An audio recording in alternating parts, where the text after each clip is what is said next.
त्या ठिकाणी ईडीची धमकी, सीबीआयची धमकी, इन्कम टॅक्सची धमकी भारतीय जनता पक्ष सातत्याने देत असते, पण याला न जुमानता या ठिकाणी महाराष्ट्राचा भूमिपुत्र दिल्लीच्या तख्तापुढे कधी झुकणार नाही, हे त्या ठिकाणी सिद्ध व्हायला पाहिजे. राष्ट्रवादी शरद पवार गटाचे नेते तयार आहे का राज ठाकरे यांना महाविकास आघाडीत स्वीकारायला? माझ्यासारख्या लहान कार्यकर्त्याची ही भूमिका आहे. आपण जर का पक्षाच्या अधिकृत अध्यक्ष असतील, काय भूमिका?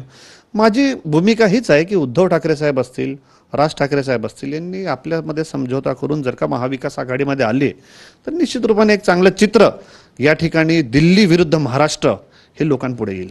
शेवटचा प्रश्न, राज ठाकरे समजा महाविकास आघाडीत आले तर काय फायदा होईल, काय चित्र असेल राजकारणाचं? जर तरला राजकारणामध्ये उत्तर नसतं, पण निश्चित रूपाने एखादा नेता येण्याचा त्या ठिकाणी फायदा आपण राज ठाकरे साहेबांचे जिथं जिथं प्रभाव क्षेत्र आहे तिकडे दिसायला काही हरकत नाही. खूप खूप धन्यवाद. कॅमेरामॅन सचिन सायांसह गजानन माटे, TV9 मराठी, नागपूर. उद्धव ठाकरेंसोबत युतीसाठी राज ठाकरेंची तयारी. राज ठाकरे आणि उद्धव ठाकरे एकत्र येणार का? जोरदार चर्चा ज्या आहेत त्या सुरू झालेल्या आहेत. महेश मांजरेकर यांना दिलेल्या मुलाखतीमध्ये राज ठाकरेंनी आपली भूमिका मांडली.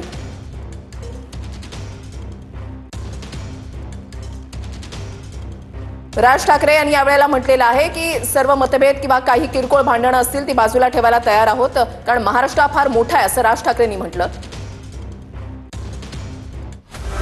उद्धव ठाकरेंसोबत युतीसाठी राज ठाकरेंची तयारी आहे. महेश मांजरेकर यांना दिलेल्या मुलाखतीत राज ठाकरेंनी भूमिका मांडली आहे.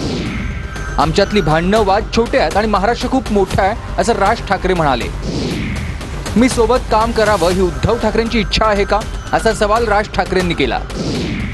तर राज ठाकरेंसोबत युती करण्यासाठी ठाकरेंनी अटी शर्थींसह तयारी दर्शवली आहे. भाजप आणि एसआयसीला सोडा, उद्धव ठाकरेंनी राज ठाकरेंना ही अट घातली आहे.